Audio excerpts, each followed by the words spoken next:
18 में देखो F x ये दिया हुआ है, इसमें लैम्डा से मल्टीप्लाई की हुई है इधर। अब हमें ये मालूम करना है कि ये लैम्डा के किस मान के लिए कंटिन्यूअस हो सकता है, संतत हो सकता है। तो हम निकालेंगे limit h tends to zero F of zero minus h, left hand limit तो एच तो निकलेंगे ये, तो इसे लिख देंगे हम limit h tends to zero F of minus h, इसे रखेंगे। तो कौन से वाले में रखें, पहले में रखा जाएगा यहाँ पे, और यहाँ अब रखेंगे इसे, तो limit h tends to zero lambda, और ये हो जाएगा माइनस एच का स्क्वेयर, तो प्लस एच स्क्वेयर, और ये प्लस 2h, और फिर h की वैल्यू जीरो रखेंगे, इसमें जीरो पुट करेंगे तो सारा ये जीरो हो जाएगा, तो लेफ्ट हैंड लिमिट जीरो आ गई। अच्छा, अगर वैल्यू निकालें इसकी तो भी जीरो ही आएगी है, और राइट हैंड लिमिट निकाल लें, right hand limit at x equal to zero, तो राइट हैंड लिमिट के लिए क्या लिखा जाएगा, limit H tends zero F of zero plus H, तो limit H tends to zero F of H आ जाएगा ये। और अब राइट हैंड लिमिट के लिए x ग्रेटर देन जीरो, तो ये दिया हुआ है, इसमें रखो, तो इसमें रखेंगे तो ये हम लिखेंगे इसे 4h प्लस 1, अब h के जीरो रखेंगे तो ये 1 आ जाएगा। अब देखो यहाँ तो ये लेफ्ट हैंड लिमिट तो जीरो आ रही है और राइट हैंड लिमिट 1 आ रही है, इसका मतलब अगर हम लैम्डा की वैल्यू कुछ भी रख लें ये कभी भी संतत नहीं हो सकता, ठीक है ना। ये वाली वैल्यू 1 आ जाए या ये वाली वैल्यू 0 आ जाए, लेकिन लैम्डा तो यहाँ है, तो ये वाली वैल्यू 1 नहीं आ सकती कभी भी, ठीक है ना। तो हम लिख देंगे कि लैम्डा के किसी भी मान के लिए, लैम्डा के किसी भी मान के लिए एफ एक्स संतत नहीं हो सकता। यह आंसर जो है ना इस वाली बुक में गलत दिया हुआ है। अच्छा, फिर है ये, फिर इसमें दूसरा पार्ट तो पूछ रहा है x बराबर 1 पर, x बराबर 1 पे इसके विचार करना है। तो इसमें x बराबर 1 कहाँ पड़ेगा, ये देखो x ग्रेटर देन जीरो के लिए फंक्शन ये है, ठीक है ना, x ग्रेटर देन जीरो के लिए फंक्शन ये है, तो एफ एक्स इक्वल टू अब हो गया ये फंक्शन हमारा 4x प्लस 1। तो इसमें अगर हम ये x ग्रेटर देन जीरो के लिए डिफाइन कर रखा है इसने फंक्शन, x की वैल्यू जब जब जीरो से बड़ी लेंगे 1 2 3 4 5 कुछ भी लें, हमेशा फंक्शन ये है। तो जब हमेशा फंक्शन ये रहेगा तो x इक्वल टू 1 पे अगर निकालेंगे हम, लेफ्ट हैंड लिमिट निकाल लो, राइट हैंड लिमिट निकाल लो, तो यहाँ लैम्डा की कोई ज़रूरत ही नहीं पड़ रही, इसमें तो लैम्डा कहीं आ ही नहीं रहा, तो लैम्डा का मान चाहे कुछ भी हो फिर भी ये हमेशा संतत होगा। इसे भी निकाल लें, लेफ्ट हैंड लिमिट निकाल लो एक बार, लेफ्ट हैंड लिमिट, इसे बंद करो एक थोड़ा सा है। तो इसमें अब देखो ये हमने देख लिया कि f x equal to 4x plus 1 है, फलन जो है x ग्रेटर देन जीरो के लिए। अब इस पे हम 1 पे अगर निकालना चाहते हैं, लेफ्ट हैंड लिमिट निकालें हम एट x इक्वल टू 1, तो क्या लिखेंगे, by limit h tends to zero F of 1 minus h, ये तो निकालते हैं हम, रखो इसमें 1 माइनस एच, 1 से कम के लिए, तो 1 से कम के लिए भी फंक्शन यही है क्योंकि जीरो से बड़ा है, 1 के आसपास देखते हैं 1 माइनस एच, तो यही फंक्शन आ जाएगा 4 ऑफ 1 माइनस एच और प्लस 1, तो कितना आ गया ये 4 और प्लस 1 5, ये 5 आ गया। और अगर हम इसकी राइट हैंड लिमिट निकालते हैं, right hand limit at x equal to 1, right hand limit निकाल के देख लो, एफ ऑफ 1 प्लस एच, तो ये आ जाएगा limit h tends to zero 4, और 1 प्लस एच पे भी यही रखा जाएगा 1 प्लस एच प्लस 1, तो इस पे भी ये 5 ही आ रहा है। और फंक्शन की वैल्यू अगर निकालें f1 निकालें, तो f1 पर क्या आ रहा है, f1 पे भी इसमें रखेंगे, तो ये भी 4 इंटू 1 और प्लस 1, ये भी 5 आ रहा है, तो तीनों वैल्यू सेम आ रही हैं, यानी कि F of 1 plus zero, F of 1 minus zero और एफ ऑफ 1, और लैम्डा इसमें कहीं नहीं आ रहा, तो लैम्डा का मान चाहे कुछ भी हो x इक्वल टू 1 पर फलन संतत होगा।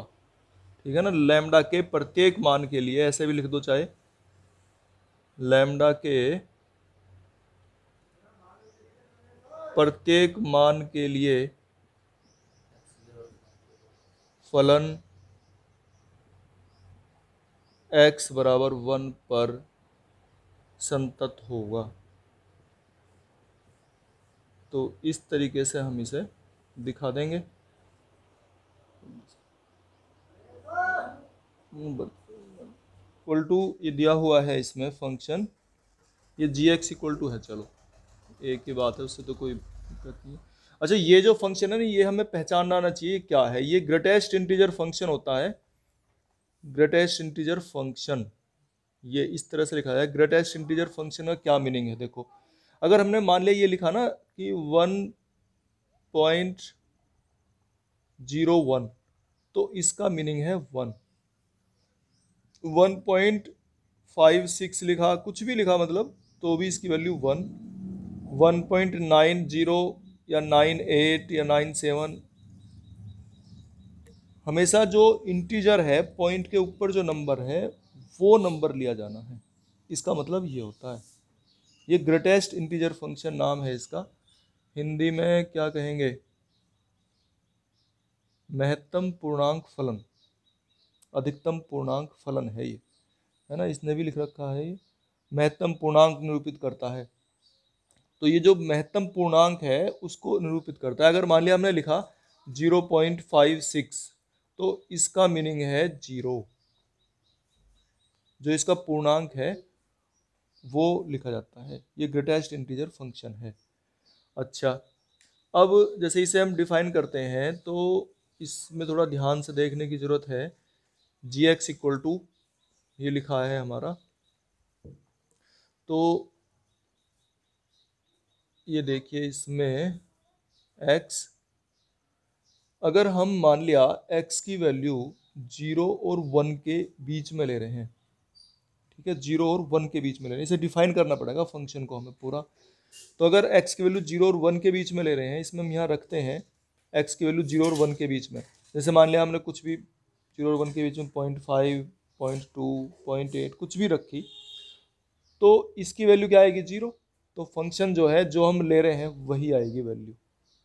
मतलब जैसे 0.5 ले रहे हैं तो यहाँ 0.5 ही आएगा, इसका मतलब ये है। लेकिन जैसे ही x की वैल्यू 1 हो जाएगी, अगर x की वैल्यू 1 लेते हैं हम, तो 1 पे इसकी भी वैल्यू 1 ही होगी और इसकी वैल्यू 1 होगी, तो ये 0 आ जाएगा। समझ रहे हैं मैं क्या कह रहा हूँ। अच्छा, फिर जब x की वैल्यू 1 से बड़ी लेंगे और 2 से छोटी लेंगे, जब x की वैल्यू 1 और 2 के बीच में लेंगे, जैसे 1.1, 1.2 से लेकर 2 तक कुछ भी लें, तो अगर कुछ भी लेंगे तो मान लिया 1.3 ले रहे हैं, तो ये तो 1.3 और इसकी वैल्यू 1, ठीक है। तो ये लिखा जाएगा x माइनस 1। ये तो वही लिया जाएगा जो हम ले रहे हैं, जैसे 1.2 ले रहे हैं तो ये 1.2, और ये ग्रेटेस्ट इंटीजर हो गया 1। जैसे ही x की वैल्यू 2 हो जाएगी, तो इसकी वैल्यू 2 और इसकी भी वैल्यू 2, तो ये तब 0 हो जाएगा। तो इस तरीके से ये हमारा फंक्शन आता रहेगा। आगे हम चाहें जहाँ तक इसे लिख सकते हैं। अब इसकी कंटिन्यूटी के बारे में, इसकी संततता के बारे में हमें पता करना है कि समस्त पूर्णांक बिंदुओं पर, देखो लिखा है इसने, समस्त पूर्णांक बिंदुओं पर असंतत है। तो पूर्णांक बिंदु हमारे ये है 1, 2, ये पूर्णांक बिंदु हैं, इन पर फलन असंतत है। देखो अगर 0 और 1 के बीच में बात कर रहे हैं हम, अगर हम वो बनाते हैं एक्स अक्ष और वाई अक्ष, अगर 0 और 1 के बीच में लिया, मान लिया यहाँ से यहाँ तक के बीच में हम ले रहे हैं, तो 0 और 1 के बीच में क्या है, वैल्यू दे रहा है ये x। तो फंक्शन जो होगा ना फिर ये होगा इस तरीके से। लेकिन जैसे ही 1 होगा तो यहाँ तुरंत यहाँ आ जाएगा ये। फिर 1 से 2 के बीच में फंक्शन होगा x माइनस 1, यानी कि यहाँ से स्टार्ट होगा, ऐसे चलता जाएगा। फिर अगर चाहे तो हम ये नंबर इस तरह से लाइन बना सकते हैं, ठीक है। फिर जैसे ही 2 पे आएगा तुरंत 0 हो जाएगा, तुरंत यहाँ फंक्शन आ जाएगा। देखो यहाँ थोड़ा सा गैप छोड़ दिया हमने ये। तो ये इस तरह से कह रहा है कि यहाँ जो फलन है ये पूर्णांक बिंदुओं पे 1 पे 2 पे 3 पे 4 पे इन पर फलन असंतत है, एकदम ऊपर से जंप करके नीचे जाता है, फिर धीरे धीरे चढ़ना स्टार्ट करता है, फिर जंप करके तुरंत पूर्णांक बिंदुओं पे नीचे जाता है। तो यहाँ जो है ये अगर ये ग्राफ खींचने के लिए आता है, बीएससी में क्वेश्चन है ये, वहाँ तो ग्राफ भी खिंचवाते हैं, यहाँ तो नहीं कह रहा है ग्राफ खींचने के लिए, ठीक है, तुम्हारे किसी क्वेश्चन में नहीं कह रहा है ग्राफ खींचने के लिए, लेकिन ये समझाने के लिए मैंने बता दिया कि इसका मीनिंग है क्या। अब हमें ये अगर हम ये लाइन लें 0 से 1 के बीच में हमने लाइन ही खींची है, तो 0 से 1 के बीच में लाइन जो है ना कहीं भी नहीं टूट रही है, y equal to X line आ रही है। तो इसका मतलब इनके बीच में, इसके और इसके बीच में तो फलन संतत है। अब हम निकालना चाहते हैं 1 पे, ठीक है, किसी पूर्णांक बिंदु पे। तो f इसकी जो वैल्यू है ये हमने डिफाइन कर रखा है यहाँ। अब हम इसकी right hand limit left hand limit निकाल लेंगे 1 पे, किसी एक पॉइंट पे निकाल के देख लें, 1 पे 2 पे 3 पे किसी भी एक पॉइंट पे। तो left hand limit at x equal to 1 पे निकालेंगे जैसे ही हम, तो इसे लिखेंगे कितना, f ऑफ 1 प्लस 0 और limit h tends to 0 f of 1 plus h निकालेंगे अब इसे। तो ये कितना जाएगा, f ऑफ 1 प्लस h, यहाँ इसमें रखेंगे 1 से बड़े के लिए, 1 से बड़े के लिए जाएगा ना, तो 1 से बड़े के लिए फंक्शन ये है, इसमें रखेंगे तो 1 x की जगह पे 1 प्लस h जो है ये x की जगह रखा जाएगा और -1 ये इससे कैंसिल हो गया, तो क्या आ गया 0। चलो ये लेफ्ट हैंड लिमिट आ गई, ये राइट हैंड लिमिट आ गई भैया, तो है ना। अच्छा लेफ्ट हैंड लिमिट निकालो, चलो लेफ्ट हैंड लिमिट कैसे निकालेंगे, एट x इक्वल टू 1 पे निकाल रहे हैं हम। तो क्या होगी, f ऑफ 1 माइनस 0 और limit h tends to 0 f of 1 minus h हो जाएगा ये। अब रखो ये x है, 1 माइनस h है, 1 से कम वाले के लिए रखना है, 1 से कम वाला कहाँ है, ये रहा फंक्शन, क्या है ये 1 माइनस h, ठीक है, क्या रखा जाएगा, लिमिट h टेंड्स टू 0 और फंक्शन है x, यानी कि जो ये वैल्यू है टोटल रखी जाएगी 1 माइनस h। अब h की वैल्यू 0 रखो तो कितना आ गया ये 1, तो ये 0 आ रहा है, ये 1 आ रहा है, दोनों डिफरेंट आ रहे हैं, इसका मतलब फंक्शन असंतत है। तो अतः लिख देंगे फलन पूर्णांक बिंदुओं पर असंतत है, ठीक है ना, इसे उतार लो इस तरह से।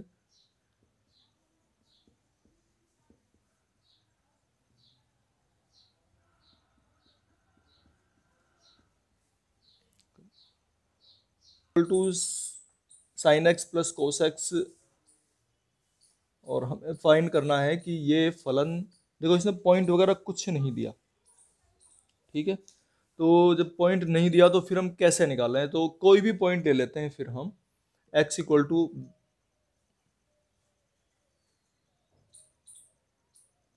हम ले लेंगे इसमें जो है let x equal to a point पे हम निकालना चाहते हैं इसकी कंटिन्यूटी किसी पॉइंट a पर। तो राइट हैंड लिमिट निकालेंगे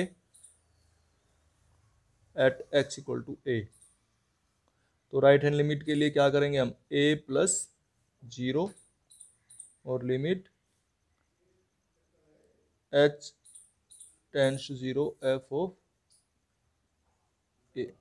a प्लस h, फिर क्या करेंगे, इसमें रखेंगे साइन ऑफ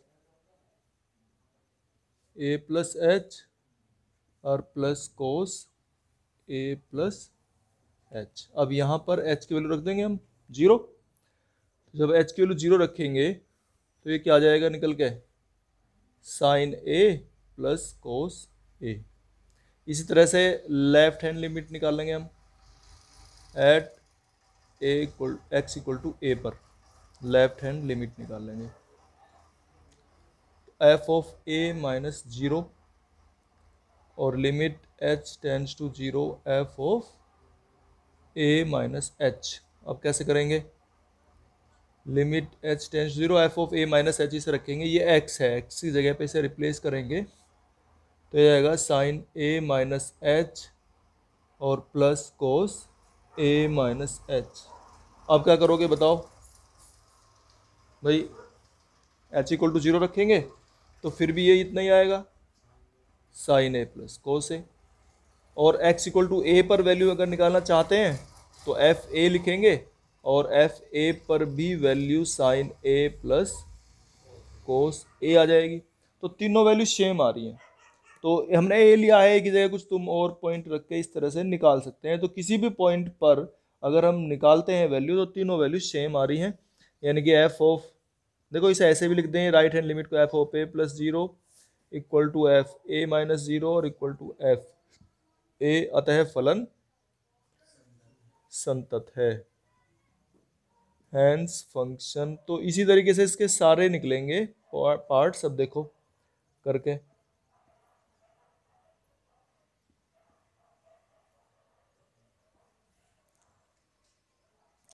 है ना, ये जैसे ये कोसाइनरी दिए हुए हैं फंक्शन, जैसे एफ एक्स इक्वल टू हम कोस एक्स लिख लेंगे।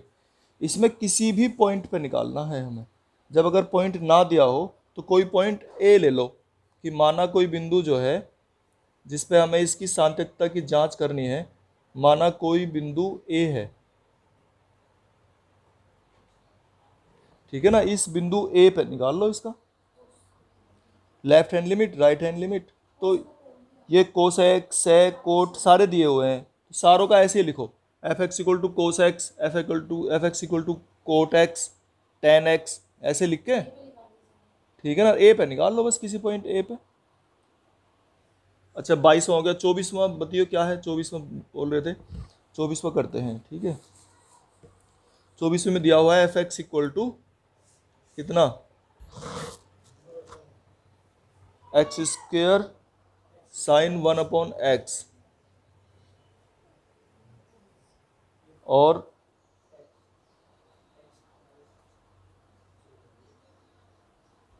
एक्स स्क्वेयर साइन 1/x और जीरो, ये दो दिए हुए हैं। x not equal to zero पे तो इसे यूज करना है, और x इक्वल टू जीरो पे इसे यूज करना है, इसने ये बताया। अब देखो इसमें देखने को सिर्फ एक पॉइंट हमें जीरो दिखाई दे रहा है, ठीक है, और द्वारा परिभाषित एक संतत फलन है,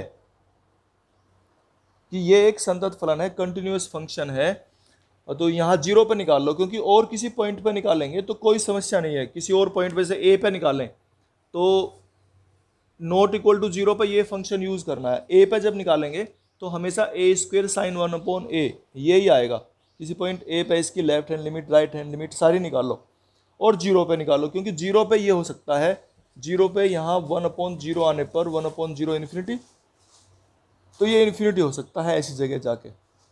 तो अगर हम उन चीज़ों से बचना चाहते हैं, हम ये मालूम करना चाहते हैं कि क्या ये जीरो पे कहीं डिसकंटिन्यूअस हो सकता है, कहीं असंतत हो सकता है जीरो पे, तो उसे निकालना चाहते हैं हम बस।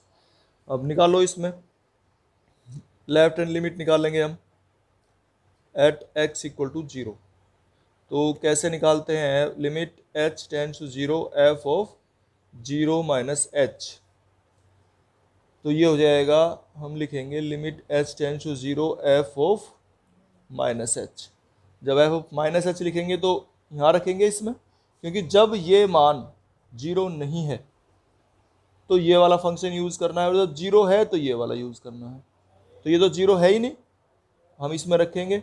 तो limit h tends to zero minus h whole square और साइन माइनस 1/h, ये रख लिया हमने। अब इसमें जब हम, ये अब यहाँ समझने की जरूरत है, h इक्वल टू जब हम जीरो रखेंगे तो 1/0 क्या होता है, और साइन इन्फिनिटी का मान क्या होता है बताओ। ये बन जाएगा साइन इन्फिनिटी। साइन इन्फिनिटी का मान बताओ क्या होता है, मालूम है तुम्हें पता है। देखो जब कभी निकालते हैं हम, साइन 45 का निकाला, पता है, साइन 30 का, ठीक है, 90 तक पता है, 90 के बाद साइन 120 का निकाल सको, 90 प्लस करके निकाल लोगे। अगर हम 180 से ऊपर भी जाएं, जैसे साइन 200 का निकालना चाहें, निकल जाएगा। अगर हम 400 का निकालना चाहें, 300 405 का 360 प्लस 45 करके निकाल लेंगे। तो मान तो सबके निकलते जा रहे हैं, मान वैल्यू तो सबकी निकल रही है, कोई ऐसा पॉइंट तो है ही नहीं जिसकी वैल्यू ना निकल रही हो। तो इसका मतलब ये अगर 1/∞ बनता है तो इसकी भी वैल्यू निकल जाएगी जरूर। अब क्या होगी ये 1/0 या इन्फिनिटी क्या होता है यही हमें नहीं पता, लेकिन कोई बात नहीं, अगर नहीं पता है तो भी इसका मान तो निकल ही सकता है। और वो मान तुमने देखा होगा, साइन का कोई भी मान अगर निकालते हैं तो वो -1 और +1 के बीच में आता है, उससे ज़्यादा नहीं आता कभी भी। -1 से कभी कम नहीं आने का और +1 से कभी ज़्यादा नहीं आने का। तो साइन की जो वैल्यू है हमेशा कुछ भी आए +1 और -1 के बीच में ही आएगी, ठीक है ना। साइन की वैल्यू +1 और -1 के बीच में आएगी। तो जब ये बीच में आएगी तो इसका मतलब है ये कुछ वैल्यू आएगी, ठीक है, ये आएगी, कोई वैल्यू आएगी निकल के। कितनी आती है हमें उससे मतलब नहीं है, क्या वैल्यू आ रही है निकल के वो कोई बात नहीं है, क्योंकि उसकी ज़रूरत नहीं है। मैं बता रहा हूँ क्यों ज़रूरत नहीं पड़ रही उसकी। देखो अगर हम यहाँ रखते हैं और उसकी इससे मल्टीप्लाई करें, h क्या है 0, तो जब 0 से मल्टीप्लाई करेंगे इसमें कोई वैल्यू अगर कह दें हम ये कोई फाइनाइट वैल्यू है, और अगर इसमें मल्टीप्लाई कर देंगे तो ये वैल्यू क्या आ जाएगी 0 आ जाएगी। तो ये चाहे कुछ भी वैल्यू आए 0 से मल्टीप्लाई होने से ये वैल्यू 0 ही हो जाएगी, ठीक है। तो इसका मतलब लेफ्ट हैंड लिमिट है 0। इसी तरीके से हम राइट हैंड लिमिट निकालेंगे। Right hand limit at x = 0 पे निकालेंगे। तो limit h tends to 0 f of 0 + h निकाल लेंगे। तो ये कितना हो जाएगा, limit h tends to 0 f h, और जब रखेंगे इसमें तो यहाँ पे रखेंगे, ठीक है ना। जब 0 ना हो, ये अगर 0 ना हो तो इसमें तो रखा जाएगा। रखो, इसमें क्या होगा रखने के बाद, limit h tends to 0 f of, इसमें रखेंगे तो जाएगा h² और साइन 1/h। ये भी फिर से वही समस्या आ रही है कि 1/0 रखने से इन्फिनिटी आ रहा है, लेकिन यहाँ h की मल्टीप्लाई आ रही है। तो इसका मतलब ये हुआ कि इसकी वैल्यू भी 0 ही आ जाएगी, क्योंकि ये तो कोई वैल्यू आएगी और उसमें 0 से मल्टीप्लाई होने पर ये 0 हो जाएगा। तो देखो ये भी 0 है, ये भी 0 है, और फंक्शन की वैल्यू देखो 0 पे, फंक्शन की वैल्यू 0 पे 0 दी हुई है इसने अपने आप ही। अब ठीक है, तो तीनों वैल्यू इक्वल आ चुकी हैं, और अगर तीनों वैल्यू इक्वल आ गई हैं तो इसका मतलब फंक्शन कंटिन्यूअस होगा, ठीक है ना। तो फंक्शन जो है f(x) will be continuous at 0। तो 0 पे तो ये कंटिन्यूअस होगा। अब देखो इसने जो है ना ये तो बता ही दिया था, हमें यहाँ संशय लग रहा था कि कहीं ये 0 पर डिसकंटिन्यूअस ना हो जाए, असंतत ना हो जाए, तो हमने 0 पे तो ये निकाल लिया। अब 0 के अलावा ये तो ये कह रहा है ना क्वेश्चन में कि निर्धारित कीजिए कि फलन संतत है, इसका मतलब हर जगह संतत कह रहा है ये करने के लिए। तो हमें तो 0 पे लगा था, हमने 0 पे निकाल लिया। अब इसके अलावा अगर किसी और पॉइंट ए पे निकालना चाहते हैं, मान लिया ए पे यहाँ निकालना चाहते हैं, ठीक है, किसी पॉइंट ए पर 0 से अलग, ए का मतलब होगा 0 से अलग किसी पॉइंट पर चाहते हैं निकालना, तो ये तो हम सब कुछ वही लिखते हैं। और यहाँ क्या करेंगे, ये a माइनस एच हो जाएगा, ये सिर्फ इतना ही तो अंतर पड़ेगा इसे, a माइनस एच हो जाएगा। ये यहाँ 0 माइनस एच निकाल लेते हैं ना, ये a माइनस एच हो जाएगा। अब जब ये a माइनस एच होगा तो यहाँ ये अंतर पड़ना शुरू होगा कि ये लिमिट h टेंड्स टू 0 और a माइनस एच हो जाएगा। ये यहाँ पे भी इसी तरह से 1/a माइनस एच, ठीक है, इसे निकालेंगे। तो ये 1/, देखो limit h tends 0 1/a minus H, और इसकी जो वैल्यू है जब हम रखेंगे तो ये यही रहेगा। h की वैल्यू 0 रख सकते हैं हम, जब h की वैल्यू 0 रखेंगे तो ये 1/a आ सकता है यहाँ, और ये कितना आ सकता है साइन 1/a, नहीं कितना था a माइनस एच का होल स्क्वायर, तो a² और साइन 1/a, बस ये वैल्यू आ सकती है, 0 तो आएगी नहीं है। तो ये तो आ गई इसकी लेफ्ट हैंड लिमिट। अब जब हम राइट हैंड लिमिट निकालना चाह रहे हैं तो ये fa प्लस एच हो जाएगा, और ये a प्लस एच का होल स्क्वायर होगा यहाँ पे, और साइन 1/a प्लस एच हो जाएगा। और जब h की वैल्यू 0 रख देंगे तो h की वैल्यू 0 रखने पे ये यहाँ पे बचेगा फिर a² और साइन 1/a। तो देखो ये वैल्यू और ये वैल्यू सेम आ रही है। और फंक्शन की अगर वैल्यू निकाल लें हम, अगर फंक्शन की वैल्यू निकाल लें a पे, तो इसी में तो रखेंगे, तो यहाँ रखेंगे तो क्या जाएगा ए स्क्वायर और साइन 1/a। तो तीनों वैल्यू सेम आ रही हैं। तो जीरो पे हमें कुछ संशय लग रहा था, हमने जीरो पे निकाल के देख लिया, लेकिन जीरो पे भी एक कंटिन्यूस आ रहा है और किसी और वैल्यू पे भी सेम वैल्यू आ रही है। तो इसका मतलब ये फंक्शन जो है will be continuous at any point, ठीक है ना। इसे लिख देंगे अब एट एनी पॉइंट, किसी भी पॉइंट पर ये हमारा फंक्शन कंटिन्यूस होगा। के cos x over pi minus 2x x not equal to pi by 2। देखते ही फंक्शन रीड करना आना चाहिए। when x is not equal to pi by 2 we should take k cos x over pi minus 2x, and when x equal to pi by 2 we have to take the value fx equal to 3, or we have to find the function at x equal to pi by 2। x equal to pi by 2 पर हमें निकालना है ये, तो कैसे हम निकालेंगे इसे, देखो। और इसने दिया हुआ है the function is continuous, function तो कंटिन्यूस है ये। जब कंटिन्यूस है इसका मतलब राइट हैंड लिमिट और लेफ्ट हैंड लिमिट हम तीनों निकालेंगे और फंक्शन की वैल्यू। तो right hand limit at x equal to pi by 2, right hand limit निकालो इसकी।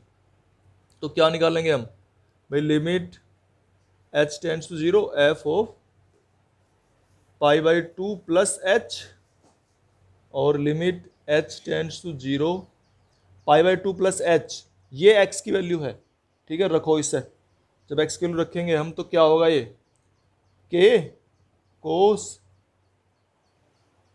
यहाँ रखेंगे पाई बाई 2 प्लस एच, ठीक है इतना, और पाई minus 2 pi by 2 plus H, ये रख लिया, ठीक है। क्लियर है इतना, इसमें रखो आगे। ये करेंगे हम के, अब कोस 90 प्लस थीटा, ये फॉर्मूला लगाओ इसमें, कोस 90 प्लस थीटा बताओ क्या होता है, माइनस क्या हो साइन थीटा, 90 के साथ में चेंज होते हैं सारे, तो माइनस साइन एच। अब यहाँ आ जाओ, इस 2 के अंदर मल्टीप्लाई कर लेंगे, तो ये 2 से 2 कैंसिल हो गया, तो पाई बचेगा, पाई माइनस पाई आ गया ये, और माइनस क्या आ गया 2h। अब पाई माइनस से पाई कैंसिल, तो ये कितना आ गया हमारा, लिमिट h टेंड्स टू 0, और देखो ये माइनस है, नीचे भी माइनस बचेगा तो माइनस कैंसिल, के साइन h अपॉन 2h है, इस 2 को तो यहाँ ले लो और h को यहाँ ले लो। क्यों कर रहे हैं हम ऐसा,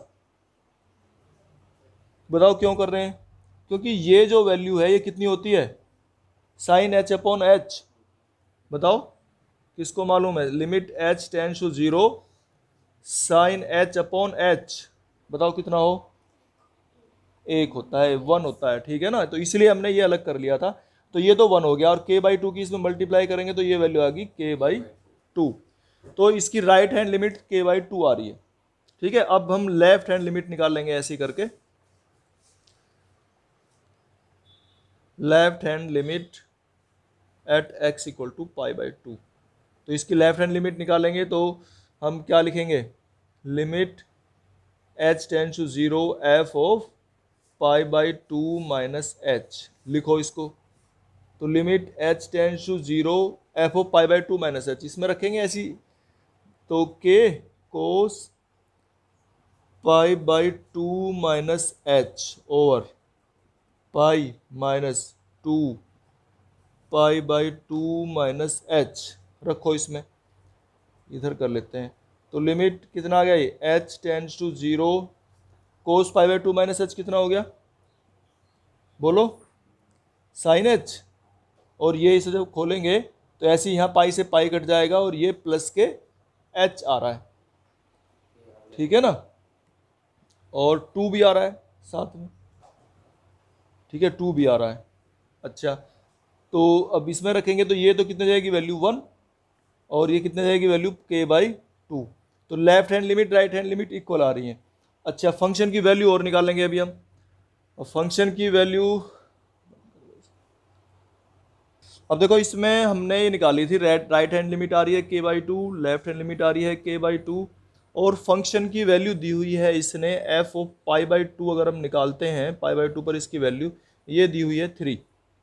तो इसका मतलब है अगर ये फलन इसने दिया भी है कि फलन संतत है, ठीक है ना। तो फलन जब संतत है तो इसका मतलब इसकी राइट हैंड लिमिट π/2 + 0 और π/2 - 0 और जो फंक्शन की वैल्यू है तीनों इक्वल होनी चाहिए। फिर तीनों इक्वल होनी चाहिए, इसका मतलब है कि k/2 जो है वो 3 के इक्वल होना चाहिए फिर, क्योंकि ये π/2 पर वैल्यू इसकी 3 है। तो इसको 2 को इधर ले जाएंगे तो यहाँ से क्या निकल जाएगा, k की वैल्यू 2 × 3 यानी कि 6 होना चाहिए k का मान। ठीक है, तो इस तरह से हम k का मान निकाल लेंगे।